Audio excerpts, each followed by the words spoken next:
Magandang araw po mga kawangis ko. Kung saan man sulok ka man ng mundo, ito ang inyong lingkod, Anton Olson, sa mga kapwa ko OFW dyan sa Middle East, yung Kinside, sa mga nakasubscribe na sa akin. Syukuran katil sa mga hindi pa dyan nakasubscribe.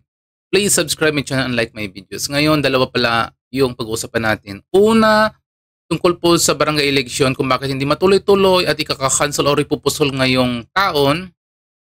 Ayon po kay Atty. Makalintal, yan po pala ay planado na kaagad ng mga politiko na hindi nila itutuloy kasi nga regalo nila yan sa mga barangay captain na tumulong sa kanila sa mga nanalo ngayong eleksyon. Ay sino ba yung mga politiko na yan? Siyempre kung sinong gumagawa ng batas, Congress at Senado.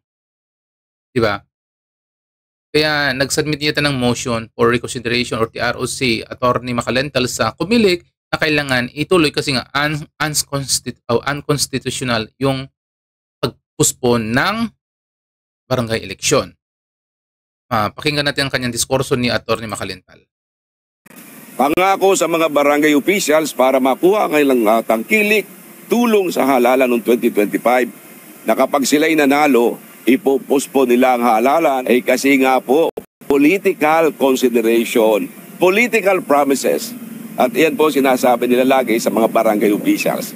Kaya yan ay hindi valid reason para ipostpone natin ang halalan ng barangay sa December 2025. Binigyang din ni Atty. Makalintal, walang mabigat na dahilan ang Kongreso na naibigay para ipagpaliban ang BSKE. Ito ang dahilan kaya siya naghain ng petisyon kahapon sa Supreme Court upang questionin ang batas patungkol sa pagpapaliban sa BSKE at ideklara itong unconstitutional. Anya, hindi maaaring idahilan ang pagtatakda ng termino ng mga barangay at SK officials para sa postponement. Hindi ito nabanggit sa desisyon ng Korte Suprema sa pagdeklarang labag sa konstitusyon ang pagpapaliban sa BSKE. O, di ba? Malinaw na malinaw sa sabaw. Minikos-mikos naman ng Kongres. Pangako pala na hindi matuloy. Nako naman Kongres. Pakinggan nyo naman ang boses ng taong bayan na kailangan nila talagang matuloy yung barangay eleksyon. Kung totoo ang sinasabi ni Atty. Makalintal, hindi ito po makatao. Kailangan ituloy itong barangay eleksyon kasi nga daw unconstitutional. Kasi nga, bakit pangako? Pangako, planado. Hindi isa lang naman yun. Kaya ganun lang pala katindi yung labanan ngayon. Iba na talaga ang politiko ngayon talaga, no? Pira-pira na lang yun ang labanan. Kaya, anyway, highway, punta muna tayo kay Montolpo. Kasi binananta ni Montolpo naman si General Torre kasi daw walang utak at yumayabang na bilang PNP chief ng Pilipinas. Ito panoorin natin. Tabo, git niya, Torre is not the sole leader of the PNP. He has people above him who can remand his order as they please. Sabi ni Tulfo, ang NAPOLCOM resolution ay para ipakita kay Torre na lumalaki na ang ulo niya. Naging tanyag at darling of the media raw kasi si Torre dahil sa paghuli at pagsuko niya kay FPRRD sa ICC. Halata raw na nakalimutan ng Chief PNP na boss niya ang mga commissioner ng NAPOLCOM sa pangunguna ni DILG Secretary John Vic Remulla. Hinay-hinay lang Chief ang pagtatapos ni Tulfo.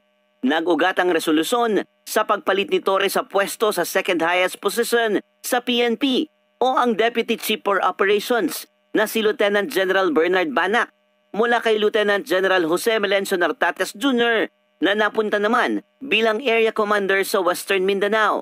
Basa raw dito ng mga nasa loob ng organisasyon, isang uri ng demotion. Dati nang sinabi ng PNP na ang revamp ay bahagi ng strategy para palakasin ang leadership sa ilang lugar na pinatututukan ng Pangulo at nabanggit pa sa kanyang ika-4 na zona. Pero nabaliwala raw ng resolusyon ng NAPOLCOM.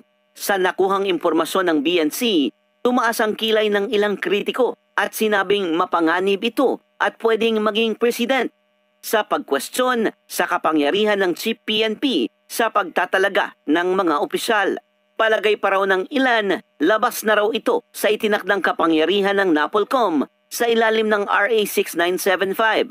Nakasaad dito na hawak ng Chief PNP ang pagtatalaga, pag-deploy at pag-assign ng mga opisyal sa buong police force. Giit ng ayaw magpakilalang source sa loob ng PNP, wala sa batas ang nagbibigay kapangyarihan sa NAPOLCOM para susugan o baliktarin ito. Ang NAPOLCOM daw ay para sa oversight at policy direction. O ayun, di ba? Narinig nyo. Which is, totoo naman talaga. Na yumabang na ng hosto talaga si General Torre. Tignan nyo kamakailan lang. Di ba? Ang bigat ng sinabi niya, lahat daw yung mga nagdodroga. Panay pangit. Di ba?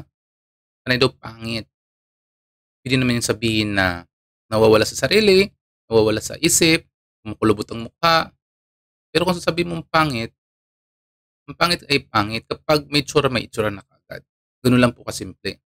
Ayun po sa sinabi ni Montolpo na yubabang. Oo naman, sobrang yabang na nga ngayon. Sobrang yabang na ngayon yan. Simula doon sa KOGC, di ba? Yung mga ka-interview niya, yung paghahanap niya kay Kibuloy doon sa KOGC sa Davao, di ba yung mga salita niya talagang may diin, may anghang. Na parang mayabang masyado. Parang kalamo. Parang na siya ang bida na. At lalong-lalo na yung siyang nagdala kay Pangulong Duterte papuntang Dahig. Doon lalo siya, di bang nakilala yung pangalan niya. Di ba? Totoo naman eh. Doon nakilala ang pangalan niya sa pagdala niya kay Pangulong Duterte na siyang nagdakip, di ba? Doon. Talagang sobrang yabang. Di ba? Iba na yung kanyang mga litanya, iba na yung mga sinasabi niya. Kaya pabor ako sa sinabi ni Montolpo. At pangalawa, yun doon sa boxing kuno nilang dalawa ni Mayor Basti, which is wala naman sinabi ni Mayor Basti na magbo-boxing sila, pero ang lumalabas, nako, di ba iba nang ginawa niya? Pumunta sa Rizal, nag-sit up ng time or date, nako, ginastusan yun eh. Ginastusan. Kahit walang proper na sagot si Mayor Basti. Kaya iba na talaga. Feeling celebrity na siya ngayon eh. Kaya ngayon tingnan mo, 'di ba sabi sa mga social media, ewan ko kung tinuloy na lahat ang itinalaga niya sa mga bawat position sa PNP. 'Di ba pinuspon na naman niya, parang hindi niya naman itutuloy. Kaya doon na angasan ng husto si Montolpo. O ayan mo na mga kawangis ko, ang update natin sa ngayon sa mga OFW dyan. Masala mo na at babay mo na and thank you.